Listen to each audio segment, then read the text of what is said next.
So I'm just getting home. I was in the city at a collector's show, and the drive home I was thinking about how many games I have left in the NES set that I need to get.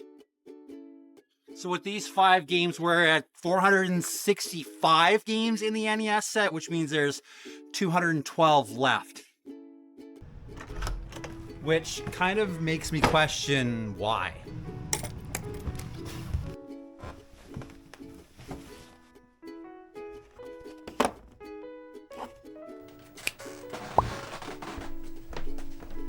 Like, why would I want to collect all the NES games in the North American set? Honestly, for me, it all kind of started with toy collecting, and it started with these guys. This is a Sectar, and it all kind of started with these. This is a hand puppet toy, and I had this guy back in the day. Now, I have mentioned my toy collecting, but I've never really talked about it. I have talked in the past about how I lost everything from my childhood in a house fire, which for some reason made me want to collect some of the toys that I had as a kid. Things like Battle Beasts. This is my lines 1, 2, and 3 Battle Beasts collection. They've all got their little weapons and everything. Something I just felt like I needed to have. And my Mighty Max set. This is all of the Doom heads here with all of their figures. These are all complete. From Dino Riders to Food Fighters, I've collected lots of toys from my childhood. Which I kind of guess landed me here. Now, I remember watching the movie The Nintendo Quest, this was quite a few years ago, and thinking that would be awesome just to have all the Nintendo games in a set that I could play any one I wanted. But at the time, I looked at the prices of those games and thought, yeah, that's probably never gonna happen. I mean, looking back on those prices compared to the prices we see today, probably should have started back then. But why? Why would I want to do that? Why would I want to have all of those games? Well, because one day my dream would be just have a wall of Nintendo games. Be able to have my buddies over and have them pick any game they wanted out of that wall, have every single one, and we could play the games that maybe we saw when we were younger and we didn't rent and kind of wish we would have. Think of all the mature, responsible things you could be doing. Helping old ladies cross the street, proudly maintaining your yard, hanging with your folks, or cleaning your room. But get real, you'd rather be playing video games. You can rent them from Blockbuster. They've got more of the coolest new Nintendo, Super Nintendo, and Sega Genesis games for rent than anyone in the world. So dudes, why not get your games from Blockbuster? It's the mature thing to do. For some reason, call it an addiction, maybe OCD, something like that. When I was collecting those toy lines, I needed to have all the toys in the set that I was going for. Now, obviously there's exceptions to that. Giant play sets, I couldn't bring myself to get that. I don't have a big place, so I just didn't want to have those in my set at that point. Once I got through the first 3 series of the Battle Beasts, that moved into the Laser Beasts, which are really expensive and actually get knocked off quite often. So you gotta be really careful what you're getting and make sure you don't have something that isn't legit. Which might have prepared me a little bit for Nintendo, but I'm not really sure. But why would I want the full set of NES games? Even the ones that are bad, the bad games, I want to have those. I want to have a set that is everything. Do I want them to be perfect? Yeah, a lot of them I would like to have clean labels, looking good, no stickers, anything like that on them. Now, are there some exceptions to the rule? Absolutely. This copy of Metal Storm that I got from Mort, yeah, it does have a big crack in the case. Does that matter to me? No, because this is always going to have that memory of getting this one from Mort. Or this copy of Zen the Intergalactic Ninja that I bought from Ben while we were having dinner, because Ben is quite particular of his games, and this one has this tiny little blemish on it. So obviously, yeah, I wanted to get this. Ben said he, didn't really want this copy. 100%. It's from Ben. That's amazing. I've got games from my really good friends like Ryan and Craig, ones that are going to always be in my collection and really have meaning to them. The games I picked up from Travis with Woodman Classics, the ones I got at Retro Rick's store, all those games are always going to have memories to them. And really, does it have to be a great game to have good memories behind it? Personally, not for me. There's games like Roger Rabbit that I'm fueled by nostalgia for, and I just love it because I have those memories as a child. Marble Madness, Pipe Dream, lots of games that I have childhood memories of. Were they great games? Were they top tier AAA games? We didn't even have that back then. But they were games I played and have memories of. And really, that's what a lot of this is about. It's the nostalgia for me. Does that make it right? Probably not. But do I enjoy it? Absolutely. Now, could I emulate, or have I emulated? Absolutely. In the past, I've 100% emulated games just to get to play them. But then that nostalgia took hold again. And I wanted to be able to hold some of these cartridges in my hand, have the original, the ones that the people put all that work into. There was a lot of effort in a lot of these. For me to emulate them, I just don't know about that.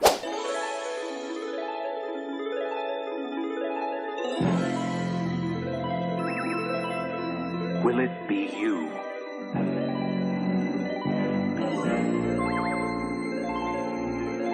Will your family be the first to witness the birth of the incredible Nintendo Entertainment System?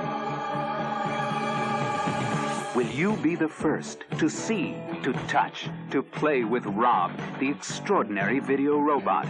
He follows the commands you put on screen to help you tackle even the toughest challenge.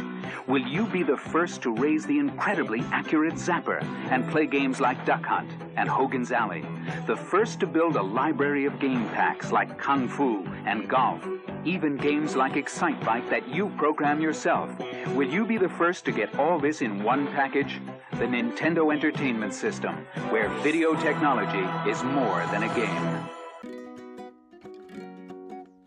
But the next question is, why waste all the money? But for me, it's not a waste. I spent a lot of time, worked a lot of really long hours to get to the point where I had some disposable income that I could put towards something like this. Am I being smart with my money? Sometimes probably not as smart as I should be, but honestly, I'm enjoying collecting these because these here are kind of an investment for me too. Yeah, even the cheap, crappy ones. Because when I have a full set, I can say I have a full set. If I ever wanted to sell a full set, if anyone wants to buy it, yeah, I might be able to sell that. But is the nostalgia worth more than the monetary value? For some of these games, for me, absolutely it is. I love some of these games for more than they're actually worth. Now, I have lots of friends that have completed the set. Gabo, Pixel Game Squad guys, Retro Rick, lots of people do have a full set of NES. I know my buddy Josh is right there. He's so close. And I'm really excited for him. And does it really matter what I spend my money on? I don't go to football games. I don't spend a bunch of money on a hockey game to go and sit in the stands and watch that. But a lot of people do. It's all in what you're interested in and what you're willing to spend that money on. I mean, being a kid from the 80s and 90s, yeah, I absolutely got picked on for being that nerdy kid back then. And the people that picked on me would probably look at me now and think, this guy's an idiot. He's collecting Nintendo games. But those same guys are the ones that are spending a bunch of money on seats to a hockey game. They're buying those jerseys. Some of them have quite a few jerseys. Some of them have signed jerseys, stuff on the back, every different player's name. People are really into that stuff here. So just because it's a sport, does that make it better than a Nintendo game? Probably not in my opinion. Some people are into cars. If I'm buying parts and tires for my muscle car, does that make me any better than someone that's collecting Nintendo games? No, I don't think so. And just because I have a bunch of Nintendo games, does that make it any different than someone that has an Xbox or a PlayStation that has a ton of games for that? I don't think that we can point fingers at anybody and say anybody is doing something they shouldn't be doing. As long as they're not doing any damage to themselves, they're not overspending what they can afford, and they're enjoying what they're doing. If you're going to a hockey game or a football game, if you're tailgating and enjoying that, please enjoy that, because I think that's awesome. Right from the start, Konami Sports for Nintendo break away from the crowd. Test your skill and stamina in Track and Field 2's 15 grueling events, including Taekwondo, skeet shooting, and canoeing. Then strap on your skates for Blades of Steel, the hottest game on ice. It's full high-contact hockey, where you're in control right down to the fights. Konami Sports, from the makers of Double Dribble. Konami, wherever great games are sold. And I do understand. I see a lot of people that put a lot of thought into videos like this, talking about why collecting is an addiction and how to eliminate that addiction, or why they're collecting and does it have all these deep roots to it. And truthfully, I don't know. I just know for me, I love these games, and I'm loving collecting them. Am I gonna play some of these games once I have the full set? Honestly, I hope so. Yeah, I'm not a young man anymore, but I have a lot of life left in me. There's a lot of time for me to get to sit down and play some of these games. I'm excited to get to share some of these games with my buddies' kids and have them experience them too. My nephew reached out and he wanted to get into the Wii. He wanted to get a Wii and maybe get some games that he remembered. So collecting just kind of is always there. And again, it doesn't really matter what I'm collecting as long as I'm enjoying myself. And for me, it's the physical. These cartridges, getting to hold that in my hand and look at that, getting to look at the art on these games, that says something to me. Because a lot of people put a lot of time, a lot of lives are in these games. People would get up in the morning and go to work and program these games or do the art for these games, manufacture the cartridges. The person that did the artwork for this, what do you think they had for lunch that day? What do you think they were thinking about? What was going on in their life? Japanese-owned Nintendo of America has emerged as the industry leader. The company is based just outside Seattle, where it employs 275 workers serving the U.S. market. Its high-tech, high-profit products accounted for over 70% of all home video game sales in 1987. The company expects industry sales to double this year. Now, am I excited to finish the NES set? Absolutely. I'm at 465 games, 212 left in the full North American set, as long as I don't include stadium events, because that's ridiculous. And there's some really big ones coming up. I was actually just looking at a little Samson today, and yeah, that's a $3,000 game in Canadian. And am I gonna buy that eventually for the right price?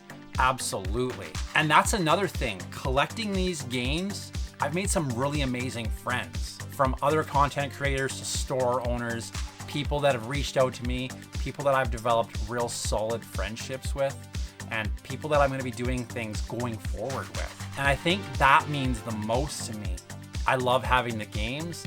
I love everything it means to have that physical game and what it's going to mean when I have that whole wall of NES games. I can't wait to look at that and know that I accomplished that. Because sometimes in our lives, I feel like we just start something and don't finish it. And I want this to be something that I finish.